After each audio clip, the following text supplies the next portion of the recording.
Ada 3 skill closing yang orang-orang sering lupa ketika berjualan. Padahal ketika ini dilakukan bisa meningkatkan omset penjualan. Yang pertama adalah bicara masalah jualan itu kita jangan fokus di sisi produknya saja. Tetapi penawaran kita ada cerita di balik produk itu sendiri. Contoh ketika kita jualan baju anak, kita jangan hanya fokus di warnanya baju seperti apa, bahan bajunya seperti apa, kualitas fotonya seperti apa, tetapi kita fokus di siapa pemakainya. Karena seringkali ketika baju anak ini dipakai oleh seseorang yang lucu, atau mungkin anak artis, atau mungkin anak influencer, kita seringkali bilang, ih lucu ya baju ini. Nah, kata lucu ini adalah kata emosional yang menyentuh seorang ibu dan juga seorang ayah sehingga ingin memiliki baju anak tersebut.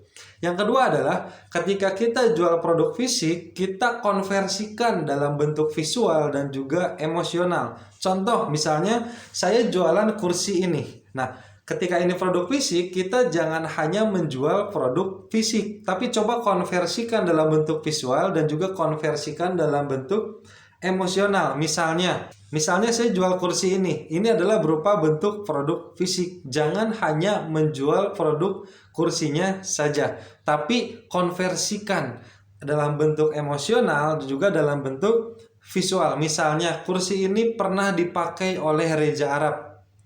Dan ketika kita duduk di kursi ini, kita menjadi nyaman. Dan ketika kita nyaman, otomatis ide-ide brilian itu berdatangan. Dan ketika kita mempunyai ide brilian, ketika kita akan bertemu dengan partner kerja kita, otomatis ide kita akan diterima oleh partner kerja kita, sehingga mendapatkan deal. Ketika kita sudah deal dengan partner kita, otomatis kita mendapatkan sekian persen keuntungan untuk kita.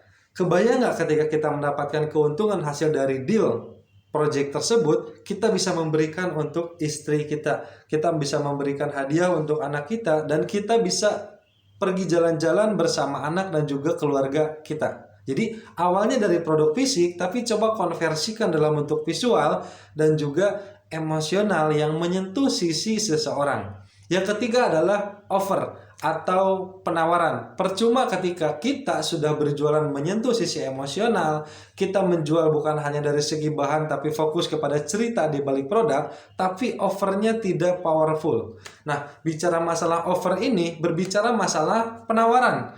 Jadi penawaran kita harus membuat orang take action sekarang juga. Penawaran kita, offer kita harus bisa membuat orang langsung melakukan tindakan saat itu juga. Bagaimana caranya? Ciptakan keterdesakan. Misalnya, sudah bahannya bagus, sudah menyentuh sisi emosional, sudah ada cerita di balik produk, ini dipakai oleh siapa?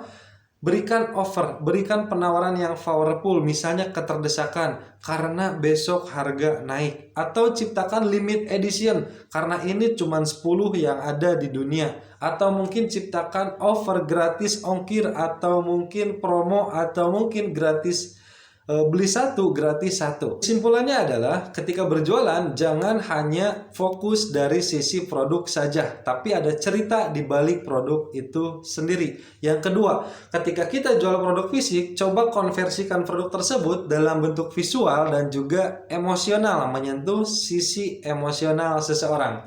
Yang ketiga adalah siapkan offer, siapkan penawaran supaya orang take action sekarang juga.